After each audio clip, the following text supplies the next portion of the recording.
I want to welcome you. My name is Brian Renard. I'm the CEO of Silicon Valley Executive Network.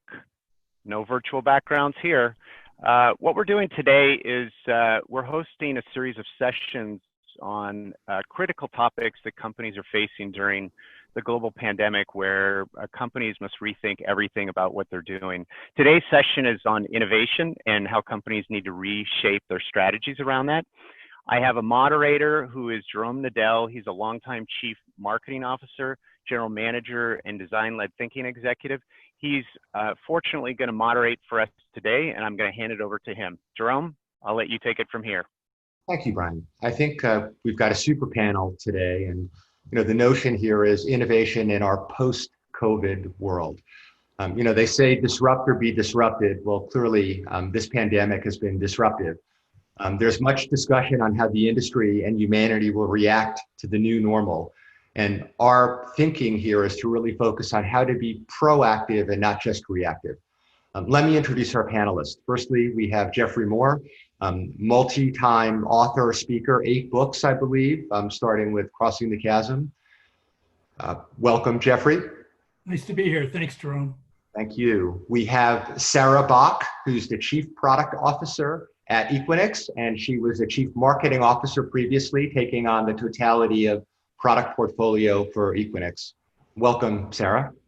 Thank you, Jerome. Nice to be here. And we have Jamie Dominici, who is the head SVP of Customer Success at Salesforce. Welcome, Jamie. Thank you. Thanks for having me. And then finally, we're going to have a wrap up from a friend, Tom First, who was CFO and COO at SRI, Stanford Research Institute of Siri fame. And he'll be observing the commentary, the discussion, and we'll be giving some perspective and insight as we close. There'll be 3 themes around innovation, 3 categories of questions, and let me sort of prefetch those as we've been discussing in panel already. The first will be the psychology of innovation, and really asking, from a zeitgeist perspective, is this opportunistic or reactive? Are we in an abundance, lean forward, lean startup mindset, or is it a scarcity mindset? The second will be about methods and what is new, what is changed, and how do we get innovation going within respective organizations? And then finally, the third will be around operationalization. And when these, again, challenge times, CFOs aren't giving guidance on the street, it gives a little bit of breathing air over here, but cash is king, and often these innovative initiatives take capital to make them happen. So we wanted to get a bit of perspective from our panelists on how we take these great ideas and bring them forward. So Jeffrey, I'll begin with you. When we talk about the psychology of innovation, what are your thoughts in these times? Well, Jerome, as you look at this situation, you think about both the incumbents and the challengers, the new companies and the existing companies. And the world, when it gets disrupted, it wants something different from both. It's hoping that the existing status quo companies can maintain enough continuity through this crisis that they can create a foundation of stability. At the same time, they're going to be looking at the challenger companies, the new companies, to break new ground and take new risks and explore new options. So when you say scarcity and abundance, it's kind of interesting, because if you're preserving, there's a feeling of scarcity, and there's a need to sort of neutralize the problem, continually just bring it down, bring it down, bring it under control. But if you're starting up, it's like, no, I want to do, there's abundance, there's an incredible number of problems to solve. Let's go get them. And by the way, there's venture capital to do that right now. And I think the key there is to make sure that you target your innovations at problems that are pertinent today, maybe not the ones you got funded for last year. So that might be some of the new psychology is bring that creativity to the moment. That's great, Jeffrey. Sarah, what are your thoughts? Well, that resonates with me for sure, Jeffrey. I think Equinix is sort of a stable company and a startup company at the same time. We just reported our 69th consecutive quarter of revenue growth. So we have a big, stable, business that we're seeking to shore up and continue to support. And we're also in the middle of ingesting a startup acquisition of a bare metal automation company to contribute into our interconnection data center platform.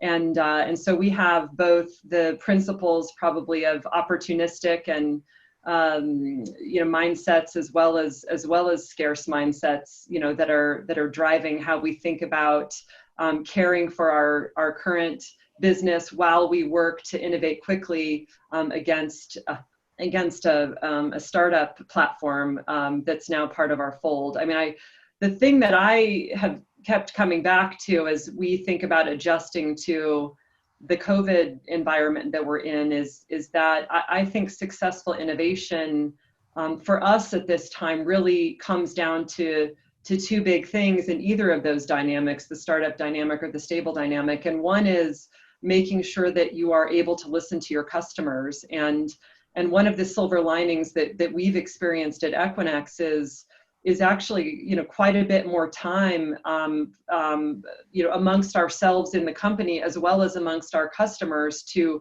spend time with them in this virtual environment. So the number of customer advisory meetings we've had, the number of personal meetings I've been able to participate in since being, kind of grounded from travel has been, a significant uptick. And so I think that's kind of been a bit of a silver lining for us in terms of the amount of time we can spend, listening to customers and interfacing to them, even if it's in a virtual way. And then the second thing I think that has really been kind of front and center in my mindset and really at Equinix at large is how to make sure that our teams, feel safety and feel belonging and feel inclusion in this new environment. And how do we tool them? How do we communicate with them in a way that is that is supportive of everybody's personal circumstances as human beings working from home? And hopefully my children won't come in the door while we're having this conversation. But I think there's something about the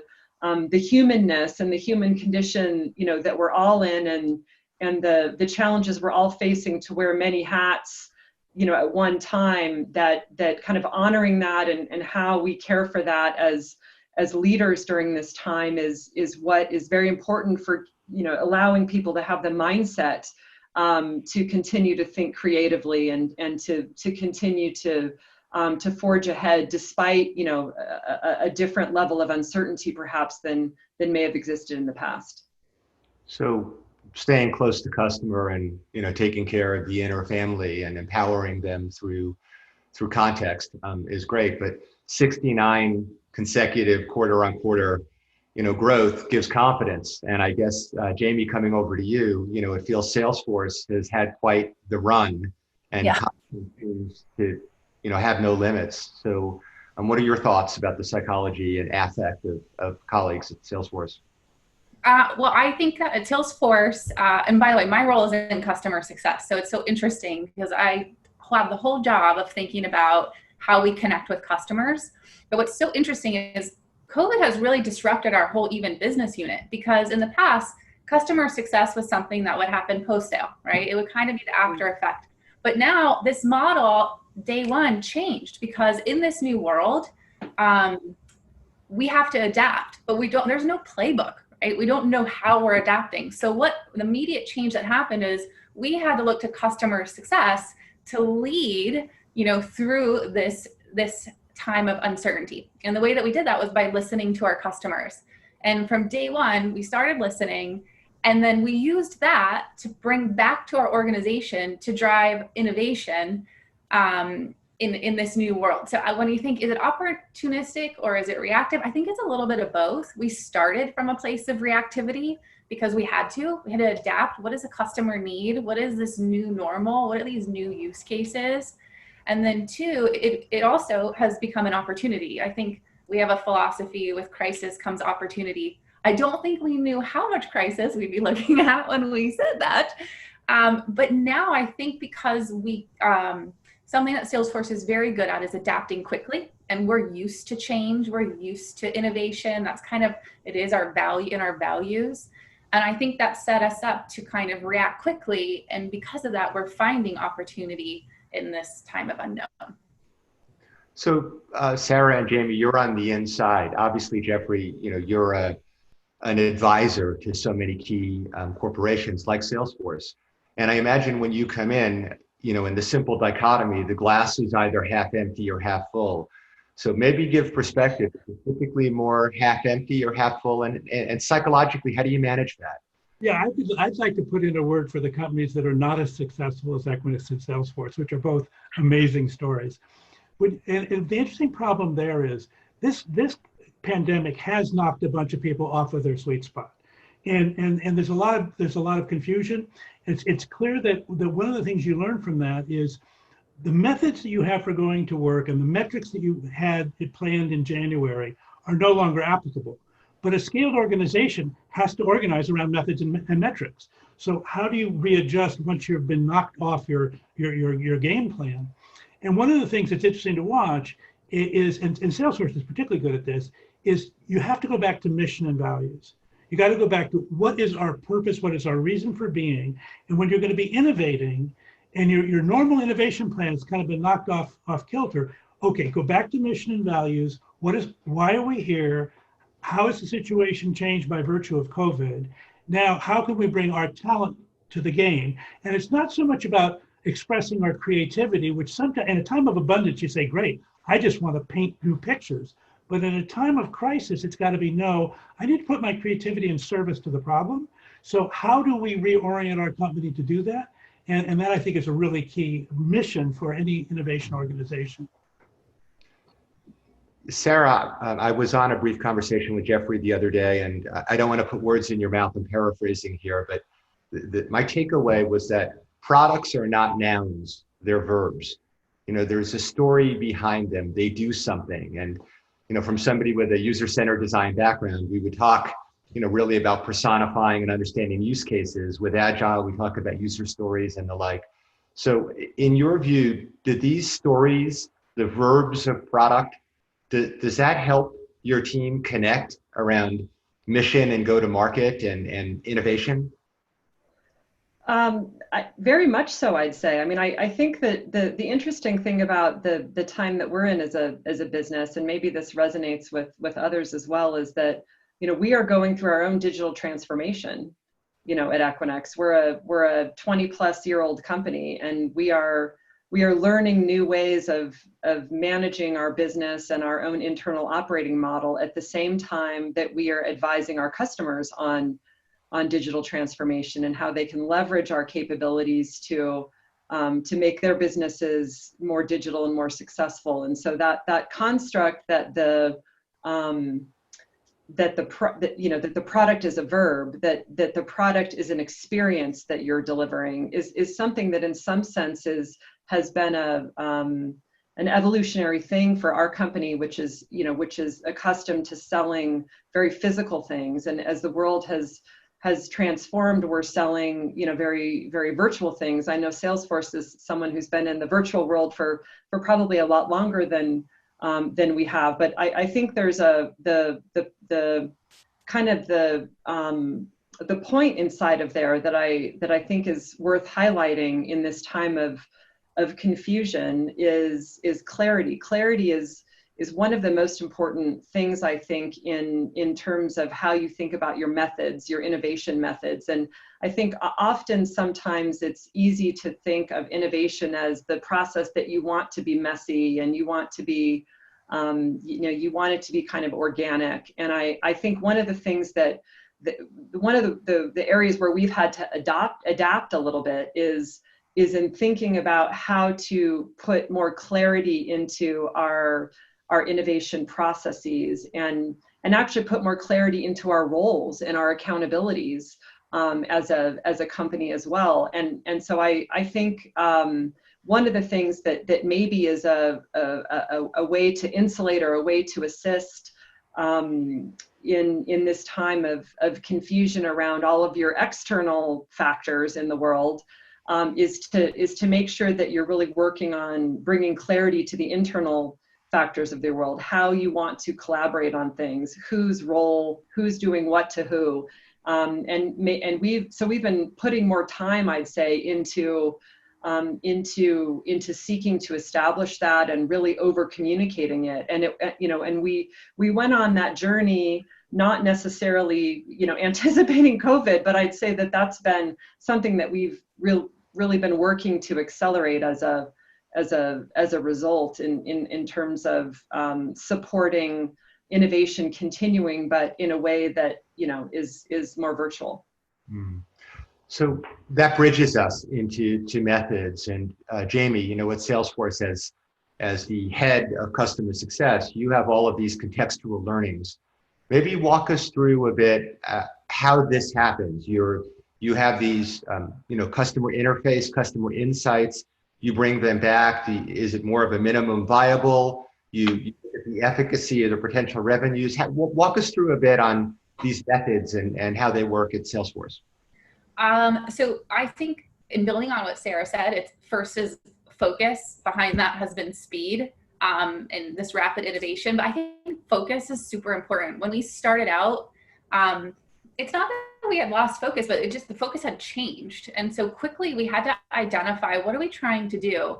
And that Salesforce that was really leaning into our values. So I think that our values have probably been tested to the limit. And I think it's also what's been guiding us really strongly in this time. So, and our values are trust, customer success, innovation, and equality. So I was like, okay, these are our 4 pillars. And then quickly as a leadership team, what we did was we have a process of V2MOM where we actually write down, what are we going to do? And we looked at it in a 90-day time period, and we looked at it across the company and quickly identified what are we trying to achieve. And at the end of the day, it was how are we going to make our customers successful? And then even bigger, like how are we going to help people through this? That's our internal people, but also our customers. Like how are we going to help customers navigate the unknown? Kind of a big ambition. But I think that gave us focus, and it gave everybody in our company the ability to ladder up, understand where they're going to play, and empower them to own decision-making and own innovation to benefit the customer. So it was like, okay, we have our focus, we know where we're going. But I think what I've found to be the most interesting, disruptive, opportunistic, whatever you want to look at it, glass half full, empty, is the speed. Because if I think about the first 30 days of COVID, the use cases, the things that we were trying to solve were, how do I move a team remote? How do I get my service team remote? Or if I'm in retail, how do I move to curbside pickup? Like those were immediate needs and shifts. Now, 30 days later, it's how do I think about contact tracing? How do I get people to work? Those are completely different use cases. They're net new use cases. So the speed to innovate from a product perspective, the speed to implement and drive value from customers, from a sales and customer success, like these are the things that are moving us. And I would say are a whole new motion that we don't have the luxury of waiting on. So you kind of have to move fast and rapidly deploy. And I think there's probably more short-term innovation going on right now, which I think is okay, because I think it's going to drive this long-term innovation. So just as a follow-up, as speed is so critical, mission critical, larger teams, more distributed lateral teams can often add layers in time.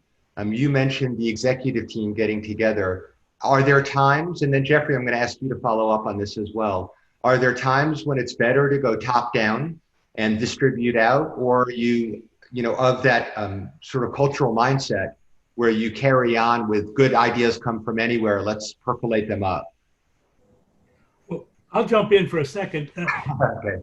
I've been working with Jamie's team for a bunch. I have to say, the speed comes from 3 things. First of all, it comes from an outcomes focused. And that means, if you heard her, customer success was the value. Well, that's an outcome. And then what they do very quickly is they talk with the customer and they build a narrative. And then, I'm an English major, so for me, everything's a narrative, right? So the narrative's about how would we get from present state to future state. It's like a Scrum narrative. It's very similar to the Agile Scrum idea. But once you have a narrative, then the other thing that they do is they create what I would call single points of accountability, meaning this is your story. You are the story owner. You own this sales play. You own this delivery play. And so therefore you are the steward of the customer success on behalf of the organization. So in that model, you can operate in a fairly decentralized way from the problem back to the company by having sort of local stewards. At the same time, what you heard is they did pull the ELT together and they created the clarity that Sarah was talking about. that clarity of whose roles are doing what. Because in a crisis, there's a tendency for us all to be like third graders and run to the soccer ball on the soccer field. We have to play our positions and play them well. So I think this notion of outcome focused first, a clear narrative to get people together second, and then having this idea of single point of accountability, not a czar, they're not a dictator, they're just the owner of success in this situation. I think that creates a lot of clarity. And well articulated as well. So, both Sarah and Jamie talking about starting with customer and bringing that back. What about flipping that, where great ideas can come from within and they're not necessarily based in what you've heard, but an opportunity that you whiteboarded? So who'd like to speak to flipping this whole scenario? I can start. I mean, I guess I don't see innovation as unidirectional, from customer in. I think innovation is in the air all around us, and every role of the company and the cocktail party that you go to virtually now and learn something from a friend or a social contact. I mean, I don't think that anybody has a sort of the ownership or the point on ideation. Certainly I think customer need and the desire to eliminate customer pain is needs to be a driving force, but customers don't always know what they need, as many successful Bay Area companies have proven time and again in their innovation cycles. But I think the key that maybe I'll come back to in all of these things that we're talking about in terms of focus, begets speed, and how do you manage where the innovation comes from, and how much time do you spend in top-down conversation about that versus bottoms up? I mean, I think all of that kind of comes down to communication, and I will say it sounds like Jamie, has had to make some similar adjustments, like the speed with which you're sharing information, and you're doing that at your executive level. Our executive team is now meeting. We had daily stand-ups when the lockdown first started, and now we've moved to 3 meetings a week. But that's far more than we used to spend time as a leadership team. But I think that same communication speed is propagating elsewhere in my team and across our organization, because things are changing so quickly and we're having to iterate. And so I think prioritizing, as challenging as though it may be, the closing the communication gaps through obviously tools and through time together is one of the key parts of keeping your innovation going, and I guess an incremental operationalizing step that we've had to adjust to keep our pace. So maybe coming over to operationalizing, because the blurred line between the methods one employs and how they're operationalized is obviously blurry. Jamie, for you at Salesforce, and again, it's a bit of a challenge here because you both have confidence. You've been, hitting home runs. You've been winning races. So you're sort of on a good roll over here. So the esprit of the leadership team, of the culture of Salesforce, the budget for new initiatives. Maybe talk about that dynamic and how you take great ideas and bring them to market, with the measurement and fidelity that you've all described. A great question. I think, and I'll speak of it from both Salesforce and from the customer, because similar to Sarah, I've been doing a lot of advisory boards, sitting down with CEOs, asking CIOs what's top of mind. And I think something that we're hearing consistently is this digital mindset. So a lot of projects that were potentially put on the back burner or put on hold have now been expedited. And they're like, whoa, we have got to be digital first to survive this sort of next new normal. So I think that this prioritization to become adaptable in this new environment is really important, and this digital landscape is key. And I think when we're thinking about in Salesforce, we had a quick shift to moving to these new use cases. So a lot of our effort and investment, I would say, has moved off of the standard right now into the short-term surge on prioritizing are offers that are going to help people manage through COVID. So work.com is our new product offering, which is really helping with this unknown, with not the unknown, the new normal. I got to change to a positive language, the new normal about shift management. We're prioritizing this because we see this as the future, both for ourselves and our customers. And we feel like we need to help lead the charge. So again, our customers are dictating what they need in the environment, and we're prioritizing efforts there. And I would say secondarily, this prioritization of digital investment, whether it be externally or internally, is helping us prioritize and prepare us for if this ever happens again, right? I would just echo, if I can jump in, Jerome, I would just echo this notion of prioritization. And I would share maybe a story that others might be wrestling with as well, is that it's actually, you have an opportunity in a crisis like this to say no to some things that maybe had been going out of inertia.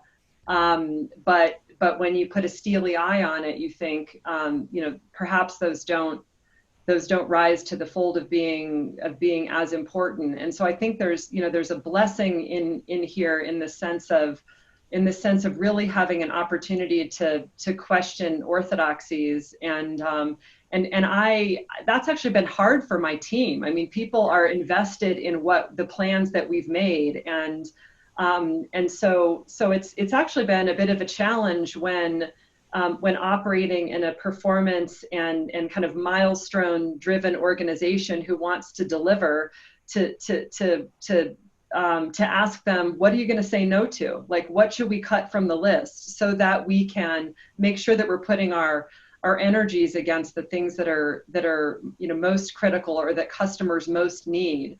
And it's been a little bit of a growth experience, I think, for everybody to kind of accept that they're going to have to let go of some things that probably are still important and are still things that we want to get to, but are probably not as relevant or value creating as putting more energy on fewer things. And so you talk about that in companies all the time, and you put your dashboards together and your OKRs and all of that, but it's amazing what people still find energy to act against and to investigate and to want to pursue.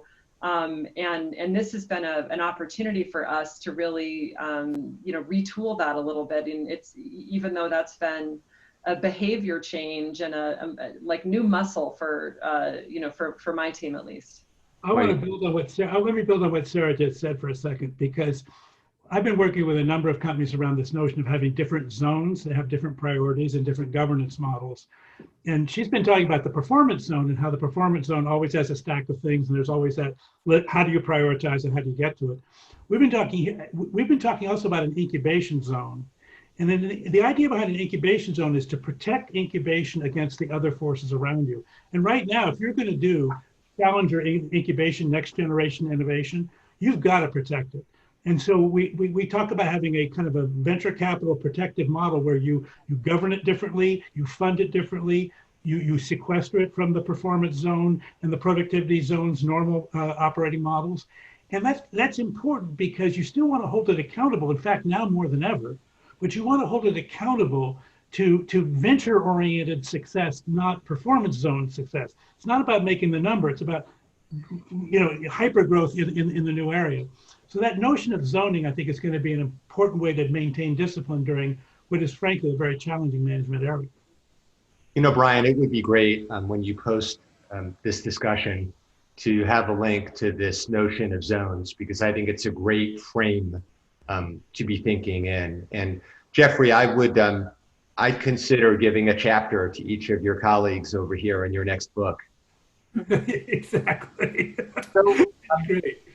This segued nicely. Maybe Tom, help us here. What did you hear, and how do you see it from your background of innovation?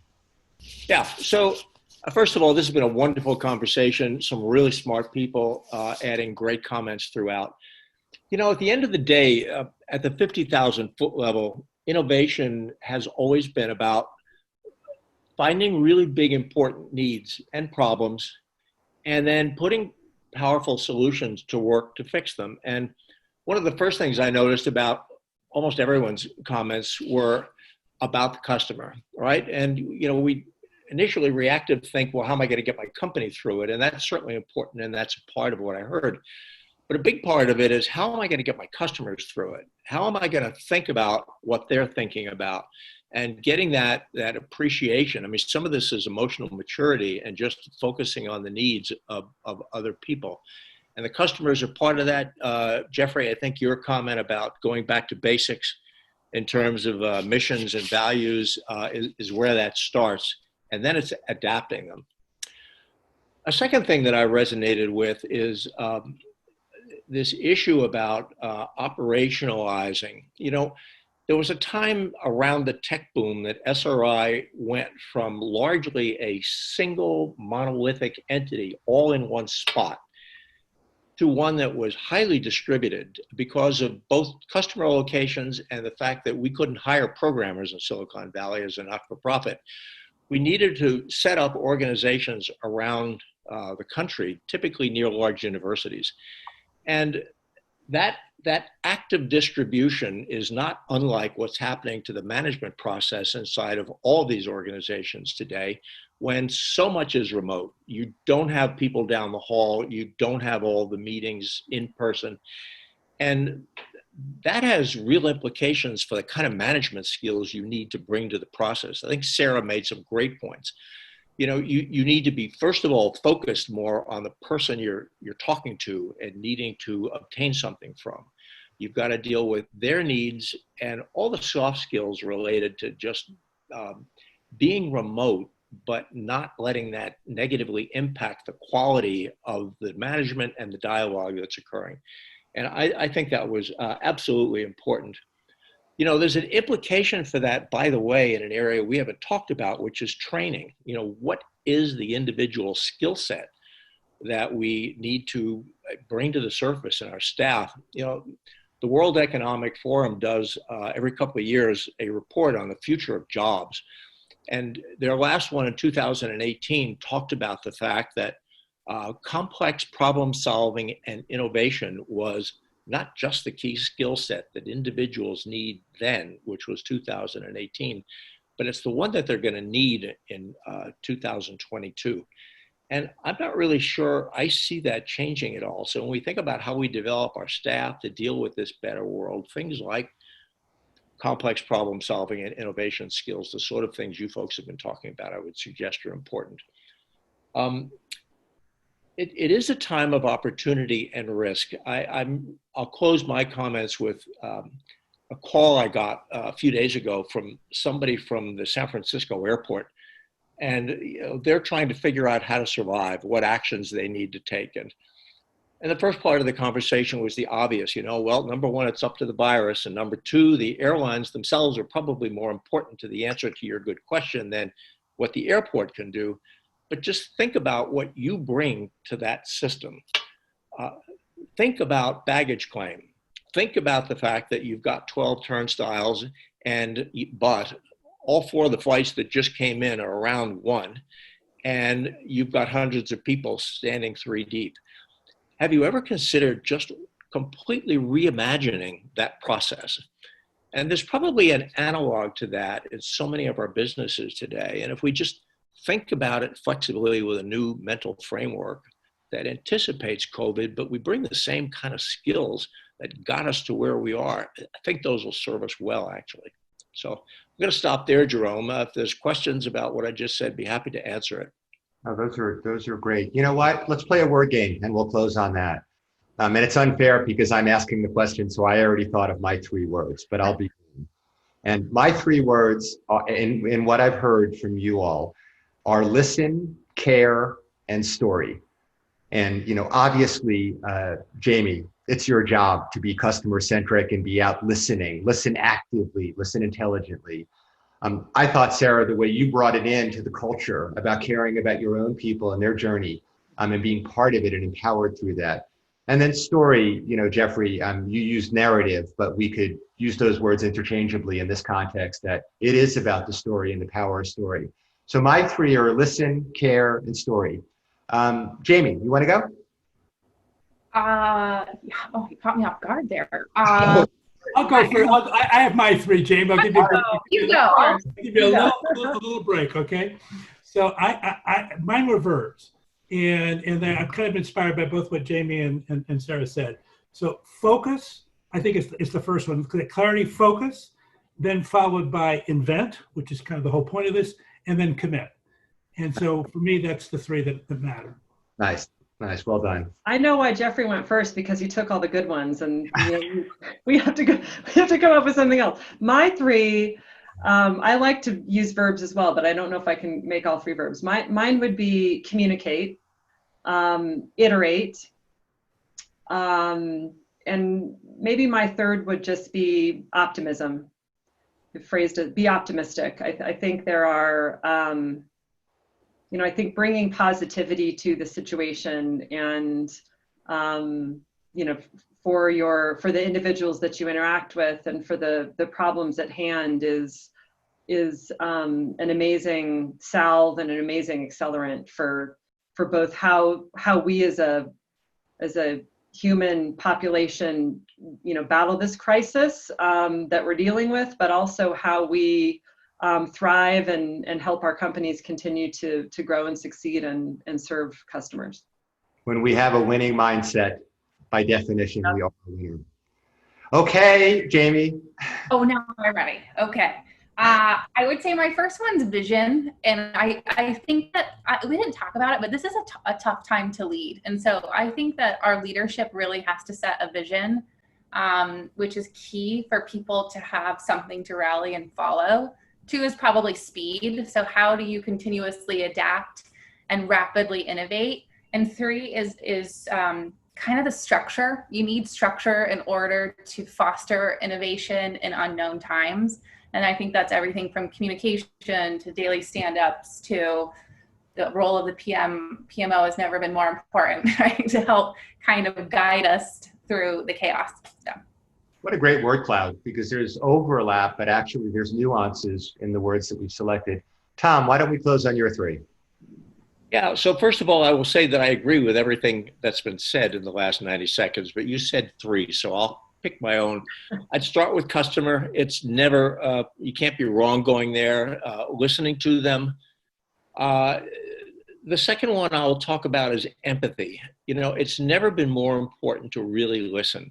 And I think that's true of our relationships with our staff, with our customers, with the people we're accountable to. You really need to listen. That goes back to the quality of the communication that was just mentioned.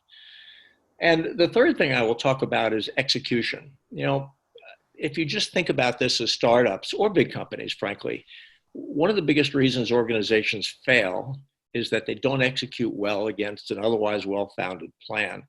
And I think the bar just got higher, a lot higher, and it's going to be much less forgiving.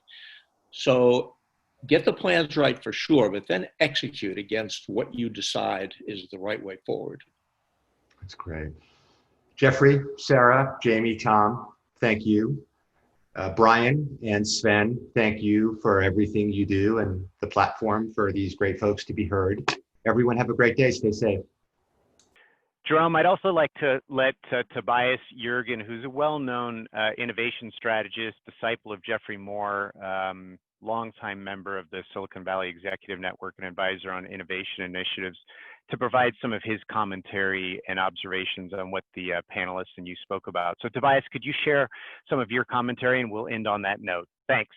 So thanks, Brian. Really appreciate you and Silicon Valley Executive Network giving me the opportunity to lend a little bit of analysis here to a great panel discussion. I'm going to talk about kind of 3 main points that I saw from the panelists and from Jerome as the beautiful facilitator and cohort of the group. And hopefully we can get to a few takeaways, right? So I'll talk a little bit about 2 frameworks, and I'll talk a little bit about something Jeff mentioned in terms of the different types of companies and how they're affected in this environment. So the first framework I'll talk about is the VUCA framework, and that came out of the Army College of War, Army War College. And that really is a volatility. It talks about the uncertainty. It talks about complexity and ambiguity. And all of the CEOs, the C-suite executives that I talk to would confirm that indeed this is an environment that really is rich along those 4 vectors. And so if you operate there and you start to say to yourself, how do I successfully navigate through this era of really an uncertain time and maybe even come out the other side stronger for all of our efforts, I would turn to a second framework, right? And that second framework is one that we used at the Chasm Institute quite a bit. It's one that was written in the mid-90s by 2 authors, Tracy and Wiersma, and it's from a book called The Discipline of Market Leaders, right? And so it basically says, hey, listen, if you want to be a leader in a marketplace, you got to own product features and capabilities. You got to have a low operating environment in terms of your cost structure, or you need to really have great customer service. Think of a Nordstrom or an Amazon, right? And today, what we see is that you need to be at least a leader in 2 of those 3. So things have changed a little bit. And I think that this time of uncertainty really reinforces that structure, that framework, because it presents an opportunity, right? And so when you're presented with a moment of chaos in the marketplace, like VUCA has, that also creates a lot of opportunity. And so along with Jeff's amazing frameworks, of course, that I'm an acolyte of Jeff and really enjoyed working with and for him and his umbrella of companies. Those are the 2 that immediately come to mind because I think it sets the context for a much broader discussion, and it really ties in to a lot of the things that the panelists were discussing, right? And so if you look at what was happening around listening and caring and empathy and execution, all those things are really about one of those 3 things that Wiersma and Tracy put together in their strategic framework. So a lot of it's design thinking methodology as well, but those things are so important for companies as they continue to move forward and try and navigate this uncertain environment. The last thing that I'll talk about is what Jeff mentioned in terms of digital native companies versus traditional companies within the Global 2000. And so I'll actually add a little bit more there, right? Because I think different companies have different opportunities within this era of uncertainty. And how do you innovate across them? And if you innovate differently, I think you're going to get different results based on the kind of customer or the kind of company that you are. So 2 of them are private and 1 of them is public. In the private area, you're looking at digital native companies, traditionally funded by VCs. Every CEO that I talk to is basically saying, hey, listen, this is vindication, it's validation.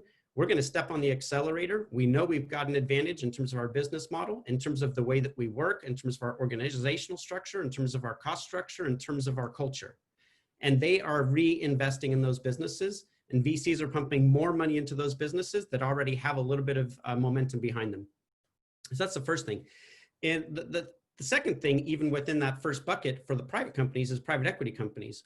And the PE folks that I talked to, and I just actually talked to 3 in the last 2 weeks, they're really looking at how they can navigate this as a once-in-a-career opportunity, as one of them said to me, about how we can reinvest in these companies and get them through the other side by innovating along those 3 vectors in Tracy and Wiersma's book and getting through a digital transformation process, right? Business and digital transformation is the #1 thing that's going through their mind right now. And then the last part is the public companies, right? And so a little bit like the PE companies, a lot of them are being disrupted by these digital natives. And so they actually have been really resistant to actually get through a large innovation project associated with digital transformation. These companies now have air cover that they've never had before because everybody's missing their numbers. EPS is down, operating margin is down, competitive environment is in flux, and they already know that they're going to miss their numbers. The board knows that they're just going to miss their numbers. Shareholders know they're going to miss their numbers. And so they see this next 6 to 9 months really as an opportunity to not look at digital transformation as digital theater, but really as a survival kit. And so for them, this is a lifeline. This is also a once-in-a-career opportunity because they're never going to get this chance again. And if they don't take advantage of it now, they're going to end up like so many of the Fortune 500 companies who didn't innovate, and they're going to basically be delisted, right? So I think that they see that, and now they've got the air cover to do it, and now it's the process by which they go get it done. And so for me, my takeaway, my bottom out is that this is an incredible time of opportunity, and this is something that you really need to take advantage of. And I've got my own 3 words for Jerome, actually. I wrote them down. I'm going to cheat a little bit, if you don't mind. I'm going to use 4, and that's around enterprise agility, because I think that's key and fundamental for these large companies. They've got to be nimble. The elephant has to dance. The time is not going to be forever. There's a window of opportunity. They've got to take advantage of it. Focus, and then execution, right? Because if you focus on the thing that really matters and you measure the thing that's going to move the needle and you have a great execution plan behind you, you can actually come out this thing on the other side a lot stronger than you could if you're one of these global 2000s or PE companies that's being disrupted by digital natives. So thank you so much for the opportunity. I think this was a lot of fun and you had a great set of panelists. Really appreciate the opportunity.